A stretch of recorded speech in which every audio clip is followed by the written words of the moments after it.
Hi friends, ಎಲ್ರಿಗೂ ನಮಸ್ಕಾರ. ಇವತ್ತು ನಾವೊಂದು ಕ್ರಾಪ್ ಟಾಪನ್ನು ಹೇಗೆ ಡಿಸೈನ್ ಮಾಡ್ಕೊಳ್ಳೋದು ಅಂತ ತೋರಿಸ್ತೀನಿ.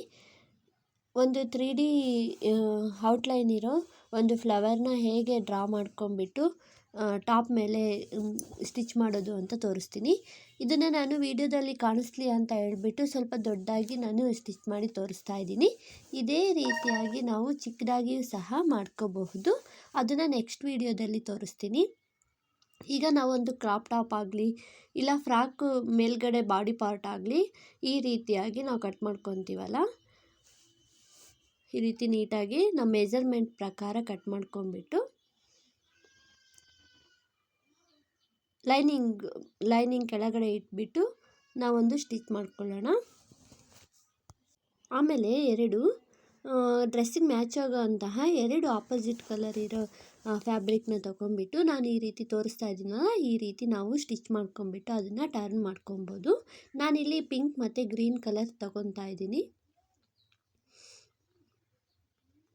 ನಾವು ಇದನ್ನು ಟರ್ನ್ ಮಾಡಿಕೊಂಡು 2 ಲೂಪ್ನ ರೆಡಿ ಮಾಡ್ಕೊಬೇಕು.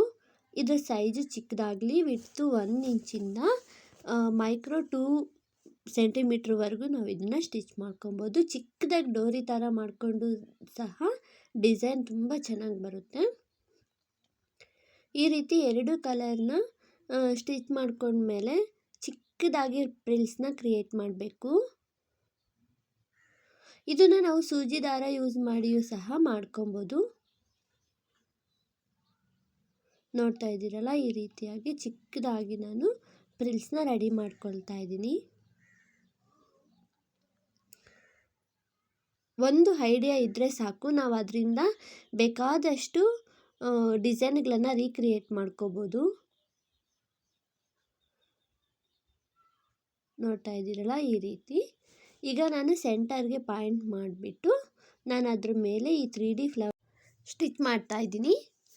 ನೀವು ನೋಡ್ತಾ ಇರ್ಬೋದು, ಇದು ತುಂಬ ಈಸಿಯಾಗಿ ನಾವು ಸ್ಟಿಚ್ ಮಾಡ್ಕೋಬೋದು.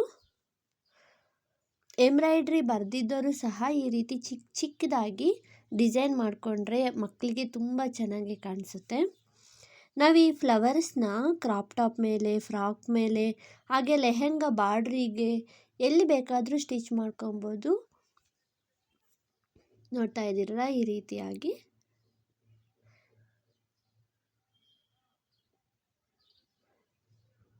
ತುಂಬ ಈಸಿಯಾಗಿ ಬೇಗ ಮಾಡ್ಕೊಬೋದು ಈ ಡಿಸೈನ್ನ.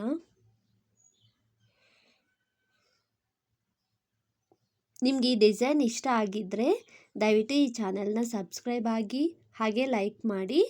Thanks for watching.